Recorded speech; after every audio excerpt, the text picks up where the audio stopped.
What's up, everybody? It's Platypus. Picture this, just close your eyes to get the effect. It was a regular Saturday night. I was jerking off to some Darman vids when my recommended popped up this gamer gets cyberbullied at school. I just prematurely came. I was so excited that I ran over to my desk, still semi-chubbed, and began recording this video, and here we are. At first I was just going to go over the major plot points, but then I realized I could add it into the Darman tier list, so yeah, we're going into this one raw and no rubber to see if it stacks up to its former. So let's get into this. Really quickly before we jump in, I have to burst your bubble. This isn't the first time I have viewed this, and I must say it's one of the most intellectual pieces of media since the human orgasm was invented. Throughout the entire video I was constantly coming. By the end I came so much my balls just looked like shriveled raisins down there. So just as a cautionary step, keep some tissues next to you. We start this anime off with us introduced to our main villain, and from the first frame of him on screen you realize he's no cartoon Scooby-Doo villain. He has feelings and you are constantly telling yourself, is he right all along? He reminds me of Thanos from Infinity War, but twice as strong.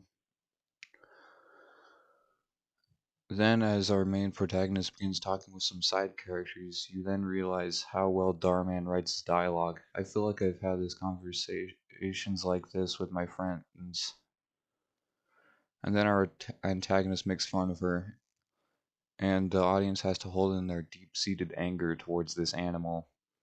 Later, we have our anime protagonist talking with some other side characters, and then that bastard shows back up, and we see truly what the darkest recesses of humanity are. This man right here is the living embodiment of all our disgust. He is the living icon of hate. Next scene is simultaneously the most sad and arousing scene of the whole movie, so either way, get a tissue. We see in this scene why the antagonist is so laughably evil. His mom's car broke down. Just wait, hold those tears in, and she cannot pay for it. Okay, you can cry now. This mixes our antagonist with so many emotions, and you can see all of them by his acting alone.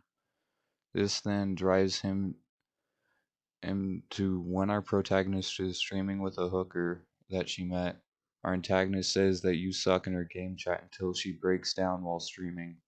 This was the only scene which was not held up to the airtightness of Darman writing. If you fall apart after someone tells you that you suck, then you probably shouldn't play video games. Some platypus lore here. The first COD I actually played was Black Ops 1, and I always think it's kind of funny when someone tells me to go fuck myself. Okay, back to the video. The hooker that our protagonist plays with as a prank gets the antagonist evicted to make our protagonist feel better.